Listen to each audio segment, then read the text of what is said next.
সংবিধানের প্রস্তাবনা থেকে সমাজতান্ত্রিক ও ধর্মনিরপেক্ষ শব্দ দুটি বাদ দেওয়ার আর্জি শুনানি আগস্ট পর্যন্ত স্থগিত রাখল সুপ্রিম কোর্ট।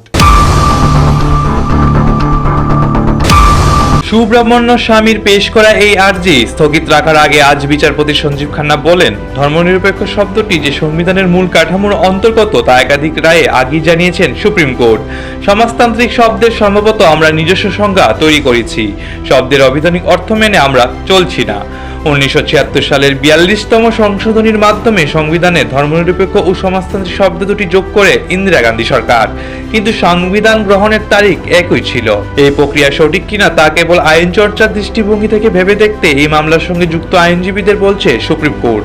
আবেদনে স্বামী জানিয়েছেন, এইভাবে সংবিধানের প্রস্তাবনা বদল সংসদের প্রক্রিয়ার বাইরে। সংবিধান প্রণেতারা কখনোই গণতান্ত্রিক শাসন ব্যবস্থায় সমাজতান্ত্রিক ও ধর্মনিরপেক্ষ শব্দগুলি যোগ করতে চাননি। Doctor B.R.. আম্বেদকরও এই শব্দ দুটি যোগ করার বিরোধী ছিলেন, কারণ তিনি মনে করতেন সংবিধান নাগরিকের উপরে কয়েকটি রাজনৈতিক মতাদর্শ চাপিয়ে দিতে পারেন না। এই বিষয়ে আর্জি পেশ করেছেন আরো কয়েকজন আবেদনকারী। তাদের আর্জির সঙ্গে আগস্টে স্বামীর আবেদনের শুনানি হবে। স্বামীর আর্জির বিরোধিতা করে একটি আবেদন পেশ করেছেন সিপিএম সাংসদ বিনয় বিশ্বম। আর্জিতে তার বক্তব্য, ধর্মনিরপেক্ষতা ও সমাজতান্ত্রিক আদর্শ ভারতীয় সংবিধানের মূল বৈশিষ্ট্যের অঙ্গ, ফলে প্রস্তাবনায় এই দুটি শব্দ যোগ হলে সংবিধানের প্রকৃতি বদলায়নি। কেশবানন্দ ভারতীয় মামলায় সুপ্রিম কোর্টের রায় অনুযায়ী সংবিধানের মূল কাঠামো পরিবর্তনের প্রক্রিয়া সংসদের নেই, কিন্তু তা নিয়েও প্রশ্ন তুলেছেন উপরাষ্ট্রপতি জগদীপ ধনকর। শীর্ষ আদালতের এই সিদ্ধান্ত নিয়ে সংসদ আলোচনা হওয়া উচিত কিনা তা নিয়েও বক্তব্য করেছেন তিনি। সংসদের সিদ্ধান্তে অন্য কোনো কর্তৃপক্ষের হস্তক্ষেপ অধিকার থাকা উচিত কিনা সেই প্রশ্নও তুলেন তিনি।